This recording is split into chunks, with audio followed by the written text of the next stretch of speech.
आलोय पंढरपूर आषाढी यात्रेसाठी ना. इथे पाहू शकता तुम्ही ट्रॅक्टरची पण रॅली होती. त्या भाविकांनी आपल्या यात्रेकरूंसाठी पाण्याची बंदोबस्त केली होती आणि इथे आम्हाला अचानक भेटलेले आहेत आपल्या रायगड परिसरातील आणि ठाणे परिसरातील भाविक.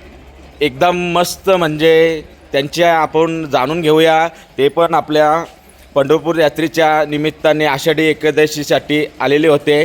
दादांच्याकडे आम्ही पण म्हणजे ही पाहुणे होते हां. दादा, आता तुमची कशी काय वाटतं तुमच्या इकडूनची आपल्या पंढरपूर आषाढी यात्रेच्या आपल्या एकादशीच्या हिशोबाने यात्रेच्या? बोला. चांगली झाली व्यवस्थित यात्रा. पाहुणे आले तुमच्याकडे एवढे, आपली मंडळी तुमच्या मनापासून म्हणजे त्यांचे एकदम व्यवस्थित तुमच्यावर प्रेम होते म्हणून तुमच्या घरपर्यंत पोचले. तुम्ही त्यांची रात्रंदिवस म्हणजे रात्रीची सेवा बिवा केली. आता आपण पुढे जाऊया दादांच्याकडे. दादा, कसे वाटले? व्यवस्थित वाटलं, काही टेन्शन नाही. माऊलीच्या कृपेने व्यवस्थित झालं सर्व काही.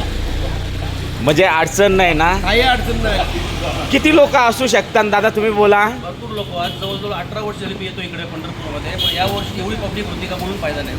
भरपूर पब्लिक होती. आता पुढचे दादा आहेत आमचे. नाही व्यवस्थित एकदम कार्यक्रम मस्त गेला. भाऊजींची आशीर्वादात 2 वर्ष सतत पंढरपूरची वाट.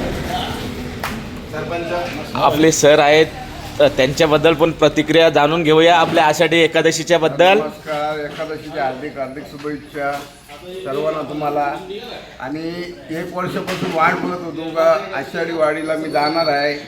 माझ्या पुंडलिकाचे विठोबाचे दर्शन करायला मनापूर्वक.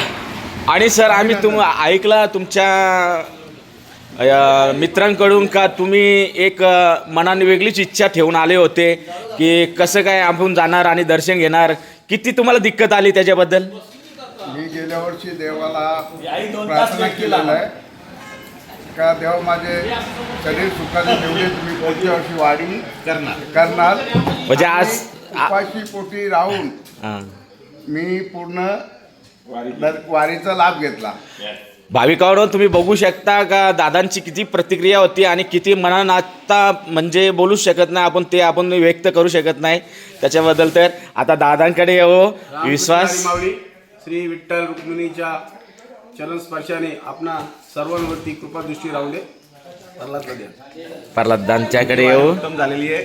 पुढच्या वारीची आम्ही तयारी तर लवकरच करणार आहोत. हो हो हो. आता दादांच्या कसा तुम्हाला वाटतं? एकदम मजेत व्यवस्थित झाली वाडी.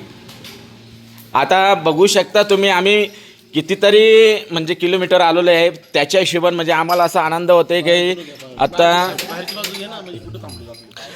आम्ही म्हणजे एकदम भारी म्हणजे वाटतं. आता आम्ही पण आमच्या पण 4-5 गाड्या आहेत समोर, पाहू शकता तुम्ही, दाखवण्याचा प्रयत्न करतो.